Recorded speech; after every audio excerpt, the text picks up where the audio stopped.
Good afternoon to all. आवाज येतोय सर्वांना माझा? हो सर. ओके. Yes sir. हाँ हाँ ठीक है. Yes, sir. Okay, okay. Yesterday we have completed unit first, and in the unit first we have learned a lot of things regarding the PN junction. We have learned the ordinary PN junction diode, which has the property of rectification. Then light emitting diode, Zener diode, photodiode, and lastly we have seen solar cell. So these are the various types of diodes, that is they are obtained from the PN junction. Basically all these diodes are PN junction, so that they differs only in their concentration and in the construction, but the semiconducting materials are the same, nearly same. So after learning this conductor diodes, we will move to the next unit, that is the rectifiers and filters. So this is our second unit that we have to learn in this course.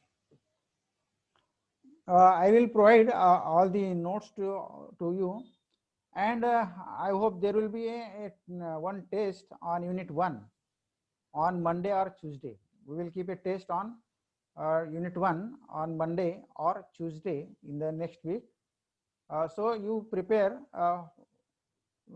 yourself for the objective type of test. No descriptive type of test will be held, only because for online purpose only objective test is possible. And I have given one task to you.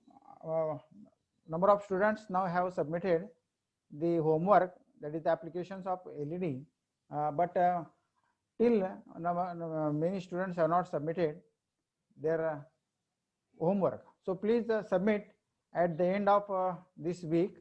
Otherwise, in the next week I will not accept that homework.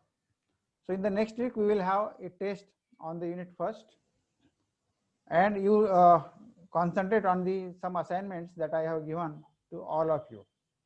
So now next, moving to the next unit, that is the rectifiers and filters. So it is a very simple unit. So this is the syllabus of our second unit, that is rectifiers and power supplies. So here the types of half wave rectifier and full wave rectifiers we have to learn. In the half wave and full wave rectifiers, center tap and bridge rectifiers, then we have to calculate the ripple factor and rectification efficiency of half wave and full wave rectifiers, and then basic idea about the capacitor, filter, DC power supply. In the power supply there are unregulated power supply and regulated power supply, and the Zener diode as a voltage regulator. So we have learned the Zener diode in the last unit. So in this unit we will learn the one of the application of the Zener diode as a voltage regulator. So this is the syllabus of our unit 2. So it is the rectifier and power supplies. So let us see what are the rectifiers. So we will learn in this article, that is the types of rectifiers. There are 3 types of rectifiers: half wave rectifier, full wave rectifier, and full wave bridge rectifier.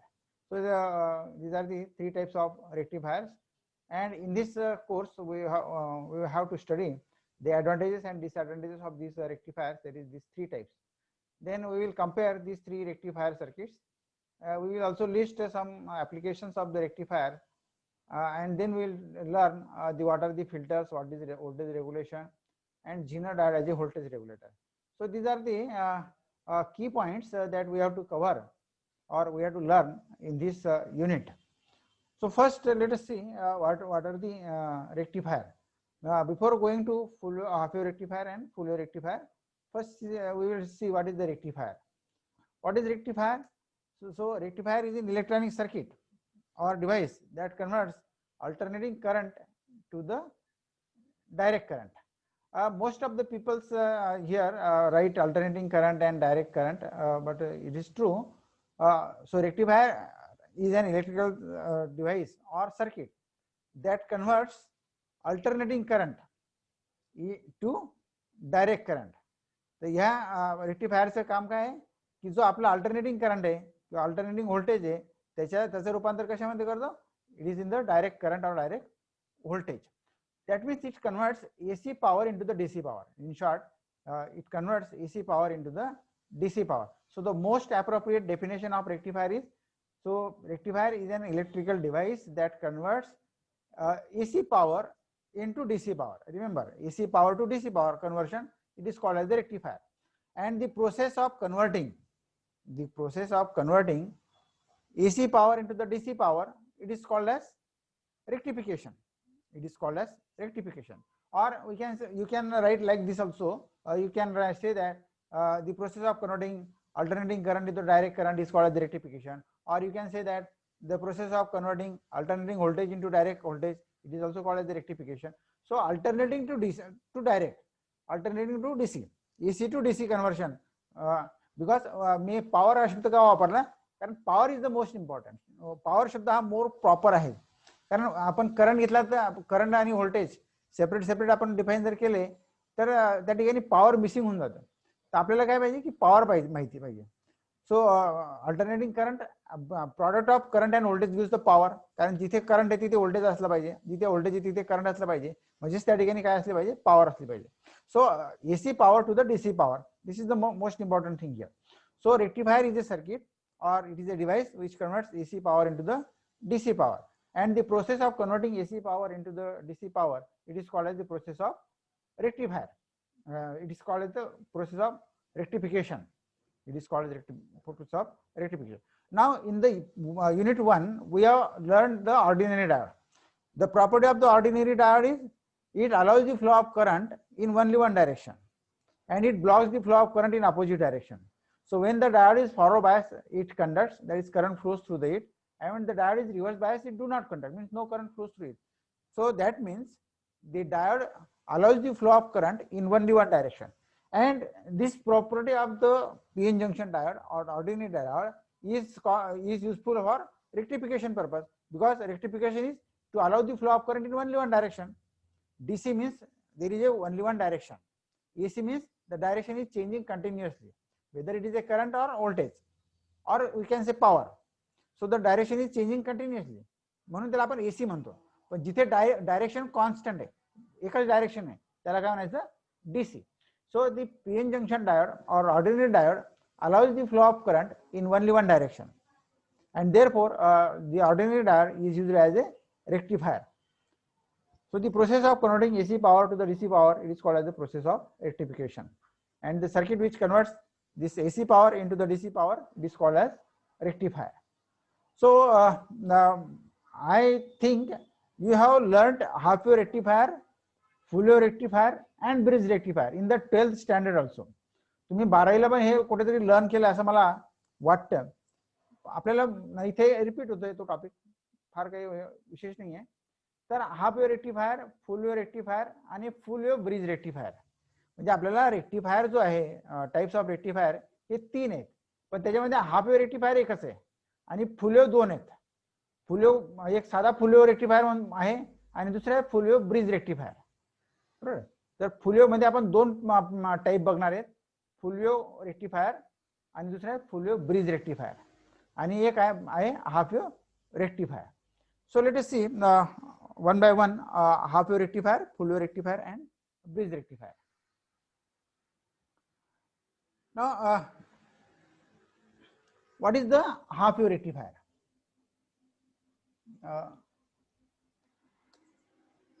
So this is the circuit for obtaining the half wave rectification. Now see the circuit carefully. या circuit मध्ये बघा एक transformer use केलेला आहे. हा आपला 230 volt, आपण म्हणजे जे आपल्या घरामध्ये जी लाईट येते MACB कडून ती किती व्होल्ट असते आपली, 230 व्होल्ट. बरोबर. आता आपल्याला AC टू DC कन्व्हर्शन करायचंय. AC टू DC म्हणजे alternating current to the direct current किंवा alternating voltage to the direct current, direct voltage किंवा त्याला आपण AC power to the DC power. बरोबर. आता आपण आपले जे मोबाईल चार्जर असतील किंवा जे छोटे छोटे पॉवर सप्लाय असेल ते काही 230 व्होल्टवर चालत नाही. ते किती व्होल्टवर चालतात? 5 व्होल्ट, 10 व्होल्ट, 15 व्होल्ट. त्याच्यापेक्षा जास्त व्होल्टेज आपल्याला लागत नाही. बरोबर. म्हणजे रेक्टिफिकेशन आपल्याला फक्त 5-10 व्होल्टच लागणार आहे. म्हणून हा जो ट्रान्सफॉर्मर आहे हा आपण ट्रान्सफॉर्मर या ठिकाणी यूज केलेला आहे. तर हा कुठला ट्रान्सफॉर्मर आहे? तर हा step down transformer. Step down. What is the step down transformer? जो high voltage to low voltage मध्ये कन्वर्ट करतो. So high AC voltage is converted to the low AC voltage. त्याला म्हणतो आपण स्टेप डाउन ट्रान्सफॉर्मर. ट्रान्सफॉर्मरचे 2 type आहेत. तुम्हाला एफआयला तुम्ही लर्न केले असाल. एक स्टेप अप ट्रान्सफॉर्मर आणि स्टेप डाउन ट्रान्सफॉर्मर. तर स्टेप डाउन मध्ये high voltage is converted to low voltage आणि स्टेप अप मध्ये low voltage is converted to the high voltage. पण जनरली आपली रिक्वायरमेंट काय आहे? आता 230 व्होल्ट आपल्याला एमएससीबी देते. कुठलं असतं? एमएससीबी कडून मिळणारं व्होल्टेज आपल्याला एसी व्होल्टेज असतं. एमएससीबी कडून जे आपल्याला घरामध्ये व्होल्टेज मिळतं ते किती आहे? 230 व्होल्ट एसी. त्याची फ्रिक्वेन्सी किती आहे? 50 हर्ट्ज. म्हणजे फ्रिक्वेन्सी 50 हर्ट्ज आणि 230 व्होल्टचा आपल्याला पॉवर मिळते आपल्याला एमएससीबी कडून. पण ही जशीच्या तशी पॉवर आपण मोबाईलला लावतो का? नाही. तर आपल्याला मोबाईलला जी चार्जिंगसाठी जी पॉवर लागते ती आपण चार्जर थ्रू घेतो. म्हणजे चार्जर मध्ये अशी अरेंजमेंट आहे की त्या ठिकाणी 230 volt is converted into the lower voltage आणि पुन्हा त्याचं डीसी मध्ये रूपांतर केलं जातं. बरोबर. म्हणजे that charger contains all the things. म्हणजे it contains the rectifier, it contains the transformer, it contains the half wave rectifier और फुल वेव रेक्टिफायर और bridge rectifier. So this is the half wave rectifier in this diagram. आता याला half wave rectifier का म्हणतात वगैरे आपण ते बघूया नंतर. पण हा बघा काय आहे की हा एक डायोड आहे आणि तो कशाला जोडलेला आहे? तर या ट्रान्सफॉर्मरच्या सेकंडरी टर्मिनल जे सेकंडरी टर्मिनल्स त्याला आपण हा डायोड जोडलेला आहे. बरोबर. आता ही एसी पॉवर आहे. म्हणजे हा ट्रान्सफॉर्मरचं काम काय? आता हा जो सिग्नल आहे इथे दाखवलेला हा एसी सिग्नल आहे. So this is the AC signal, low AC signal appearing at the secondary of the transformer. म्हणजे AB हे जे टर्मिनल्स आहेत सेकंडरी ऑफ द ट्रान्सफॉर्मर त्याच्या अक्रॉस आपल्याला असा हा एसी व्होल्टेज कर्व मिळतोय. बरोबर. हा व्होल्टेजचा ग्राफ आहे. साइन वेव्ह दिसते तुम्हाला? साइन वेव्ह सारखा दिसतोय. म्हणजे आता ही साइन वेव्ह जी आहे तर तुम्ही जर बघितलं की वरचा जो हाफ पार्ट आहे तो पॉझिटिव्ह आणि खालचा हाफ पार्ट काय? निगेटिव्ह. परत हाफ पार्ट पॉझिटिव्ह पुन्हा हाफ पार्ट निगेटिव्ह. म्हणजे the direction is changing continuously. Direction is changing continuously. म्हणून या म्हणजे ही वरची पॉझिटिव्ह डायरेक्शन आणि खालची निगेटिव्ह डायरेक्शन. म्हणजेच इथे हा एसी, हा कुठला सिग्नल आहे? हा एसी व्होल्टेज आहे. This is the AC voltage. आता आपल्याला याचं रूपांतर कशामध्ये करायचं आहे? डीसी व्होल्टेज मध्ये. We want to convert it into the DC voltage. Now this is the diode. This is the diode. आता आपल्याला माहिती आहे की डायोड केव्हा कंडक्ट होतो? जेव्हा त्याचा ऍनोड हा कॅथोड पेक्षा जास्त व्होल्टेजला असेल. म्हणजे diode is forward bias. When the diode is forward bias it conducts and when the diode is reverse bias it do not conducts. बरोबर. मग आता इथे बघा ही ऍक्शन कशी होते. म्हणजे आता हा पॉझिटिव्ह हाफ सायकल जर आपण बघितला म्हणजे हा पॉझिटिव्ह हाफ सायकल. बरोबर. पहिला हाफ बघा हा पॉझिटिव्ह हाफ सायकल. तर हा पॉझिटिव्ह हाफ आहे. तर during the positive half cycle आपण हा ए पॉईंट आणि बी पॉईंट कन्सिडर करा की ए पॉईंट हा पॉझिटिव्ह आहे आणि बी पॉईंट हा काय? निगेटिव्ह आहे during the positive half cycle. या पॉझिटिव्ह हाफ सायकलच्या वेळेला point A is positive and point B is negative. कारण this voltage is appearing across the secondary. So what will happen? So as A is at higher potential than the cathode, so this is the anode and this is cathode. बरोबर. म्हणजे the diode is forward bias because the anode is at higher potential than the cathode. म्हणजे diode is forward bias. As the diode is forward bias, it conducts. As diode is forward bias, it conducts and current flows through this resistance and the circuit is completed. म्हणजे during the positive half cycle this diode conducts. During the positive half cycle this diode conducts or it acts as a short circuit. बरोबर. म्हणून positive half cycle जो आहे तो तसाच्या तसा आपल्याला आउटपुटला मिळेल. म्हणजे या रेझिस्टन्सच्या अक्रॉस तो तसाच्या तसा आपल्याला आउटपुटला मिळेल. बघा हा पॉझिटिव्ह हाफ सायकल आपल्याला मिळाला. बरोबर. कारण काय? During the positive half cycle point A is positive with respect to point B. आणि म्हणून diode is forward bias because anode is at higher potential than the cathode. Hence it conducts and the current flows for the positive half cycle. आता negative half सायकलच्या वेळेला काय होतं या transformer मध्ये आउटपुटला, during the negative half cycle of the input, म्हणजे इनपुटचं जे निगेटिव्ह हाफ सायकल आहे बरोबर, during the negative half cycle आता हा ए पॉइंट जो आहे हा निगेटिव्ह होतो आणि बी पॉइंट हा पॉझिटिव्ह होतो. A point is at lower potential and B point is at higher potential बरोबर, कारण during the negative half cycle बरोबर, A is negative and B is positive. म्हणजे हायर व्होल्टेज कोणाला कोणत्या पॉईंटला आहे तर बी व्होल्टेजला, बी पॉईंटला आहे, आणि लोअर व्होल्टेज कुठल्या पॉईंटला आहे तर ए पॉईंटला आहे बरोबर. सो म्हणजेच काय झालं की this diode is reverse bias, diode is reverse bias, कारण A is negative and B is positive, म्हणजे anode is negative and cathode is positive, म्हणजे डायोड इज रिव्हर्स बायस. आता under this condition the diode is reverse bias, that means no current will flow, no current will flow ideally. म्हणून जो negative half cycle आहे हा काय झाला या ठिकाणी ब्लॉक झाला, कारण हा जो डायोड आहे हा उलट दिशेने काम करत नाहीये, तो फक्त एकाच दिशेने काम करतो बरोबर. म्हणजे फक्त the current will flow from A to B through the resistance but not from B to A through the resistance. Current कसा फ्लो होऊ शकतो ए पासून बी कडे, पण बी कडून ए कडे नाही होऊ शकत, कारण काय बी कडून ए कडे फ्लो करायचा प्रयत्न केला कारण तो रिव्हर्स बायस असतो म्हणून फ्लो होणार नाही. So during the positive half cycle the current flows and during the negative half cycle the current does not flow. म्हणजे याचा अर्थ काय झाला की due to this diode action the current through the resistance R flows in only one direction. एकाच डायरेक्शनने आपल्याला current flow होताना दिसेल बरोबर, म्हणजे from A to B, not from B to A बरोबर. म्हणजेच याचा अर्थ काय झाला, that means the negative half cycle is blocked, negative half cycle is blocked. पुन्हा पुढच्या पॉझिटिव्ह हाफ सायकलला काय होईल, again it will conduct, again आपल्याला आउटपुट मिळेल. पुन्हा पुढच्या निगेटिव्ह हाफ सायकलला again it will not conduct, पुन्हा आपल्याला आउटपुट मिळणार नाही. म्हणजेच the output current flows, output current flows only for half cycle of the input, output current flows only for half cycle of the input. म्हणजे आउटपुटला जे current flow होतोय ते फक्त हाफ सायकल साठी होते, पुढच्या हाफ सायकल साठी मात्र करंट फ्लो होत नाही. म्हणून या रेक्टिफायरला काय म्हणतात, half wave rectifier. So half wave rectifier is a circuit in which the current flows only for half cycle of the input. The current flows only for half cycle of the input, and the negative means the current flows for positive half cycle and the negative half cycle is blocked or it is eliminated. Therefore this rectifier is called as the half wave rectifier. Current flows through the diode only for half cycle of the input, and hence it is called as the half wave rectifier. Remember, during positive half cycle point A is positive with respect to point B, therefore diode D1 is forward bias and current flows through the resistance R from A to B. During negative half cycle the point A is negative, B is positive, therefore the diode is reverse bias because the cathode is at higher potential than the anode. The diode is reverse bias and no current flows through the resistance, and the flow of current the flow of current in the resistance R is in only one direction, that is from A to B. Therefore it allows it has been converted AC to DC, and this rectifier converts only half cycle of the input signal.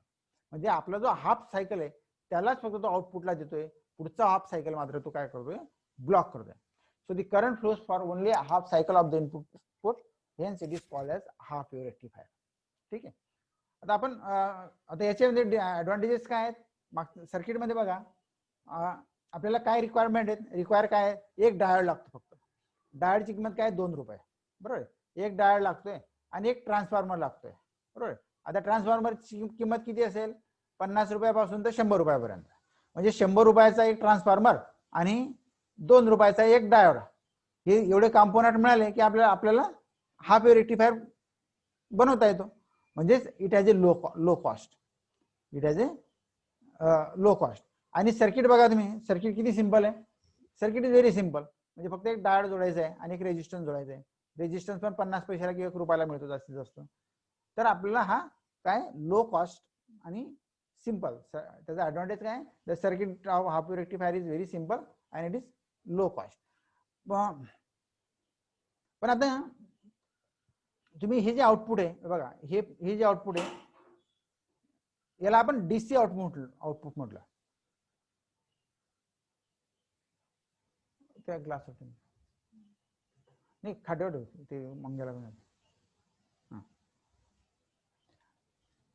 तर आता half cycle जो आहे positive half cycle या ठिकाणी rectify झालेला आहे. याच्याकडे जर आपण केअरफुली बघितलं तर डीसी म्हणजे कॉन्स्टंट.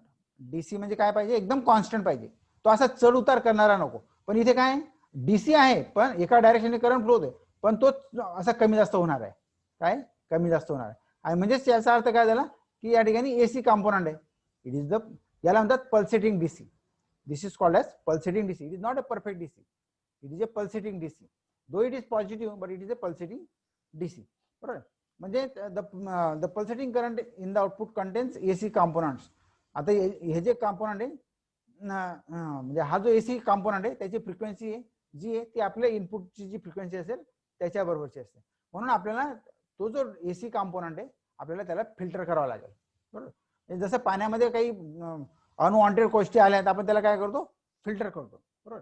तसा हे जे आउटपुट आहे हे काय पल्सेटिंग डीसी आहे. It is not perfect DC. बरोबर. It is not perfect DC. तर तो त्याचा डिसएडव्हांटेज आहे. आणि output power flows for only half cycle of the input. सगळ्यात मोठा डिसएडव्हांटेज काय की आउटपुटला फक्त 2 मिनिटं बाकी राहिले, आपलं 5-10 मिनिटं बाकी राहिले आपण. तर आपल्याला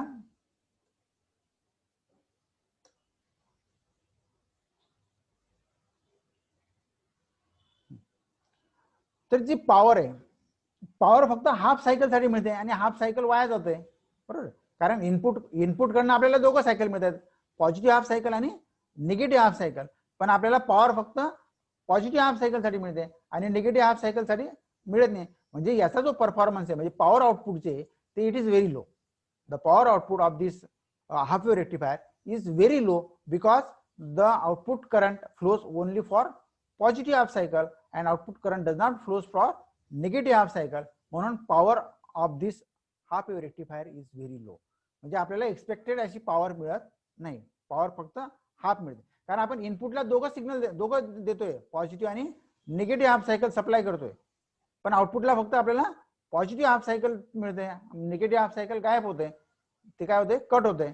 बरोबर. म्हणजे आपल्याला आउटपुटला हाफ पॉवर मिळेल, जी पूर्ण पॉवर मिळायला पाहिजे ती आपल्याला हाफ मिळेल. बरोबर.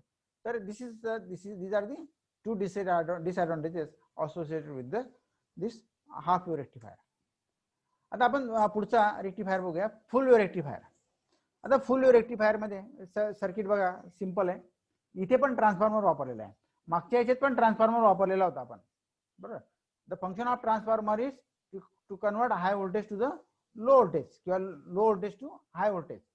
हाय voltage to low voltage conversion असेल त्याला आपण स्टेप डाऊन ट्रान्सफॉर्मर होतो, आणि low voltage to high voltage करायचं असेल तर त्याला स्टेप अप ट्रान्सफॉर्मर म्हणतो. बरोबर.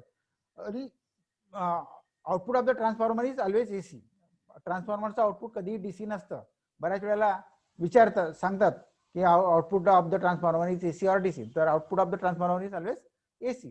त्याला आपण रेक्टिफाय करतो, रेक्टिफाय करतो. आता या सर्किट मधला ट्रान्सफॉर्मर बघा काय आहे, या सेकंडरी पॉइंट सेकंडरी टर्मिनल्स आहेत ए आणि बी, आणि एक डायोड वापरलेला आहे. आता आपल्याला काय करायचं की हे जे निगेटिव्ह हाफ सायकल आहे ना याला पण आपल्याला पॉझिटिव्ह मध्ये कन्वर्ट करायचं आहे. म्हणजे आउटपुट करंट आपल्याला दोघं हाफ सायकल साठी फ्लो करायचे. आता we have to make the circuit such that the output current will flow for both half cycles and in the same direction. आणि कंडिशन काय की दोघं हाफ सायकल साठी आपल्याला करंट फ्लो झाला पाहिजे आउटपुटला, आणि दोघं हाफ सायकल साठी एका डायरेक्शनने, तर त्याला आपण डीसी म्हणू शकतो. Otherwise it is not DC. बरोबर. मग हाऊ टू अचीव्ह दिस, तर त्यासाठी आपल्याला हा फुल वेव्ह रेक्टिफायर आपण इथे बनवलेला आहे. आता फुल वेव्ह रेक्टिफायर हा पुन्हा इथे ट्रान्सफॉर्मर दाखवलेला आहे. बरोबर. किती डायोड्स वापरले आपण, 2 डायोड्स वापरले, हा एक डायोड आणि हा एक डायोड वापरला. बरोबर. आणि हा रेजिस्टन्स घेतला. फक्त एक आपण काय केलं की हे जे डायोड्स आहेत त्या या ट्रान्सफॉर्मरचे मधून एक टर्मिनल काढला. म्हणजे हे 2 टर्मिनल होते ए आणि बी, आणि पुन्हा एक सेंटरला एक टर्मिनल घेतला आपण, आणि ते या रेजिस्टन्सला जोडलं, ते या रेजिस्टन्सला आपण जोडलं, बरोबर. तर हा जो ट्रान्सफॉर्मर आहे की ज्याच्यामध्ये 3 टर्मिनल्स आहेत, एक ए टर्मिनल आहे, एक बी टर्मिनल आहे, एक ए मिडल टर्मिनल आहे. तर अशा ट्रान्सफॉर्मरला काय म्हणतात, या ट्रान्सफॉर्मरला म्हणतात centre tap transformer. This transformer is called as the centre tap transformer. तो मागचा जो ट्रान्सफॉर्मर होता, हा जो ट्रान्सफॉर्मर आहे आपला, हा साधा ट्रान्सफॉर्मर आहे, याला फक्त 2च टर्मिनल आहेत, आउटपुट टर्मिनल्स ए आणि बी. पण आता या ट्रान्सफॉर्मर मध्ये आपल्याला 3 टर्मिनल आहेत, ए बी आणि हा एक सेंटरचा, बरोबर. तर या ट्रान्सफॉर्मरला म्हणतात सेंटर टॅप ट्रान्सफॉर्मर. काय म्हणतात, सेंटर टॅप ट्रान्सफॉर्मर. आता सेंटर टॅप ट्रान्सफॉर्मर, आता या सेंटर टॅप मुळे काय होतं की during the positive half cycle, समजा आपण हा पॉझिटिव्ह हाफ सायकल साठी विचार करूया. During the positive half cycle point A is positive with respect to point B, बरोबर. म्हणजे A is positive with respect to point B, बरोबर. मग बी म्हणजेच ए या पॉइंटच्या दृष्टीने हा जो सी पॉइंट आहे हा काय असेल, निगेटिव्ह असेल. सी पॉइंट काय असेल, निगेटिव्ह असेल. आणि बी या पॉइंटच्या दृष्टिकोनातून हा पॉइंट काय असेल, पॉझिटिव्ह असेल. म्हणजे आपण ए पॉइंट हा पॉझिटिव्ह, सी पॉइंट निगेटिव्ह आणि बी साठी सी पॉइंट पॉझिटिव्ह आणि बी पॉइंट निगेटिव्ह. म्हणजे in short, during the positive half cycle point A is positive and point B is negative. Point B is negative. म्हणजेच हा जो diode आहे हा काय झाला, forward bias. This diode is forward bias because anode is at higher potential and cathode is at lower potential. कारण हे lower potential म्हणजे डायोड इज फॉरवर्ड बायस, बरोबर. हा सेंटर टॅप मुळे समजा आपण या ट्रान्सफॉर्मरचं ए आणि बी या टर्मिनल्स मध्ये आपल्याला 10 व्होल्ट मिळते. किती, समजा 10 व्होल्ट ए आणि बी मध्ये. तर ए चं व्होल्टेज 10 व्होल्ट आणि बी चं व्होल्टेज काय झालं, 0 व्होल्ट. बी चं व्होल्टेज काय झालं, 0 व्होल्ट, बरोबर. आणि मग या सेंटर ट्रॅप मुळे काय होतं की हे जे 10 व्होल्ट आहे it is divided into 2 half. It is divided into 2 half.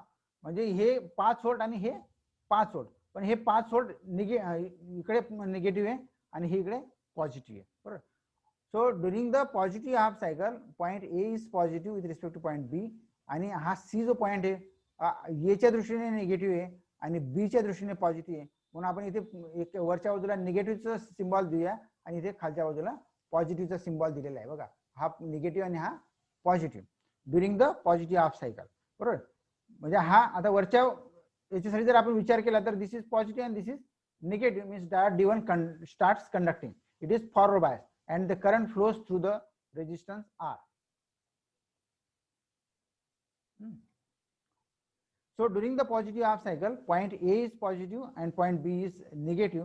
मग त्यावेळेला हा जो डायोड आहे हा बी निगेटिव्ह आहे, बरोबर. म्हणजे आणि हा diode positive, this voltage is higher, म्हणजे diode D2 is reverse bias. So during the positive half cycle diode D1 is forward bias and diode D2 is reverse bias. Therefore current flows only through the diode D1 through the resistance R आणि ते centre टॅपला जातं, बरोबर. Positive half cycle साठी. आता negative half सायकलला काय होतं बघूया. आता during the negative half cycle, आता during the negative half cycle B point positive होतो. बी पॉइंट काय झाला, पॉझिटिव्ह. आणि ए पॉइंट काय झाला, निगेटिव्ह.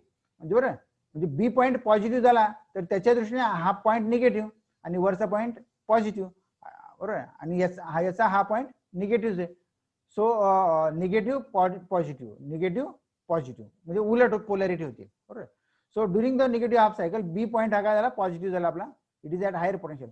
म्हणजे D2 will conduct during the negative half cycle. D2 start conducting. म्हणजे हा D2 काय होईल, कंडक्ट होईल आणि म्हणजे त्याच्यातनं करंट फ्लो होईल. आणि हा करंट बघा असा जाईल बी कडून या ब्रँच मधून पुन्हा रेजिस्टन्स मधून जाईल. म्हणजे रेजिस्टन्स म्हणजे डायरेक्शन ऑफ करंट काय झाली, सेम. पहिल्या वेळेला पण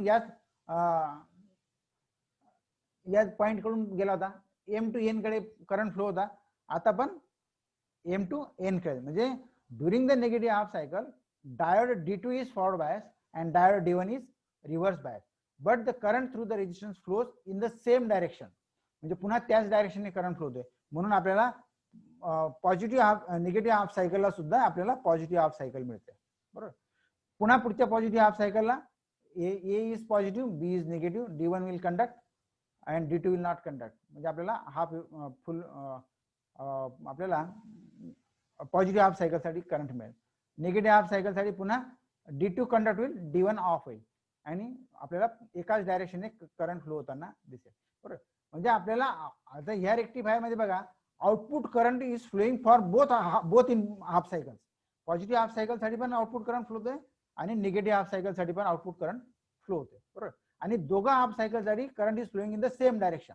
बघा म्हणजे या झिरोच्या वरती म्हणजे इन द सेम डायरेक्शन. या रेजिस्टन्स कडे जर आपण बघितलं तर current flows in the same direction. बरोबर. म्हणून या रेक्टिफायरला काय म्हणतो आपण, फुल वेव्ह रेक्टिफायर.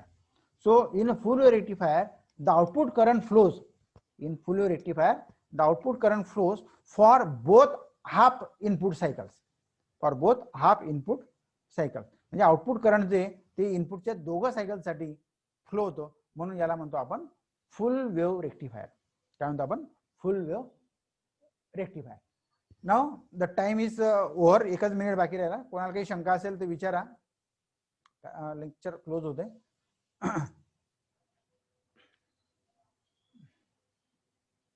याचे ऍडव्हान्टेजेस आणि डिसएडव्हान्टेजेस आपण उद्या बघूया. आता एकच मिनिट बाकी राहिला. ठीक आहे. कोणाला काही शंका आहे का, क्वेश्चन?